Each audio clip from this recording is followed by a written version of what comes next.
Welcome to the Terri Talks podcast. I'm your host, Terri Brown, and I'll be talking on Tuesdays with real people about real challenges and solutions in real estate investing. So, for instance, in my own life, my mom divorced when I was 8 years old. So everything was rob Peter to pay Paul, to work your fingers to the bone. And even now, my legacy is hers. But her financial wealth and generational wealth to me is negligible. It's negligible in the tangible. It is far reaching otherwise. But I think it begins with understanding the generational patterns and really facing it. Because I'm in the field that I'm in, I've always been like, people die all the time, take ill, I'm going to live, I'm going to enjoy my life, etc. But I think enjoying and living your life is also facing the budget, facing being accountable unto yourself, talking about taking inventory, saying, do I really need to spend this $3 to $5 on this tea every single day? No, don't need to do that. So really facing it and realizing that that's just a part of your health and stress as well. Because then what happens is when those things aren't managed, it shows up in hypertension. It shows up in not being able to afford the wellness products that you need to take care of themselves. It shows up in fear, I heard the colonoscopy, you can't do this, or it's a terrible experience, or, I'm shocked at the amount of people that I see that haven't had a colonoscopy, hadn't had their prostate checked, never had a chest x-ray, health maintenance items that are basic.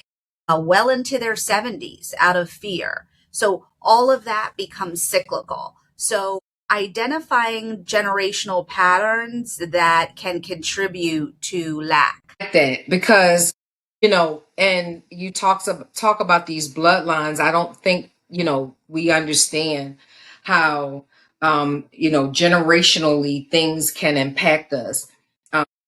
Many people will hear me in my some of my programs. We talk about addressing the BS, your belief system, your backstory, your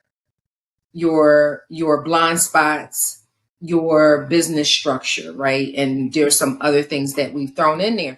But the key is when we look at our backstory, we'd be surprised, how many things, as she mentioned, I experienced that as well. My mother was doubling up on bills from month to month. And once I got saved, the Lord saved me. I started wanting more or different. And we kind of worked through those things. And so he gave me the widow woman. And that was the first place I saw that, one, money is not hard to make. Two, that we are to owe no man but to love them. And three, that there is a system available for you to be able to pay off all your creditors and live off the rest, right? And live generationally well. And so before you can even get to that, you have to challenge your belief system. You have to challenge your backstory. And it seems like inventorying is our word for the day. Go back and look at what is in your backstory, or what did you see that no longer serves you? It didn't serve that generation, and it surely is not serving you now, but maybe just because it became innate, it became what you do routinely. What are some of those things that you can actually change? Because money is not hard to make. Money is not hard to manage. Money is not hard to multiply. In fact, those are the things that you should be doing. I'm reminded of the servant. And when Jesus went away, he came back and he called him an evil servant because he did not put his money to the exchange. He did not get interest on the money that he was given. And so it was taken away from him and given to somebody else who had more, because that is a principle. We are to be fruitful and we are to multiply. And quite honestly, why wouldn't we want to be, right? That's the difference between you vacationing around the corner and you vacationing in the Philippines on that retreat, right? So we want to be able to position ourselves, especially in this day and times. Y'all know what my foundational scripture is. It is Ecclesiastes 11:1. And it says that you should invest in 7, yes, 8 ventures, because you do not know what dangers may come upon the land. And where people are scurrying, this is what we're saying. You can so prepare yourself in a way, your mind in a way, your heart in a way that you won't miss a beat.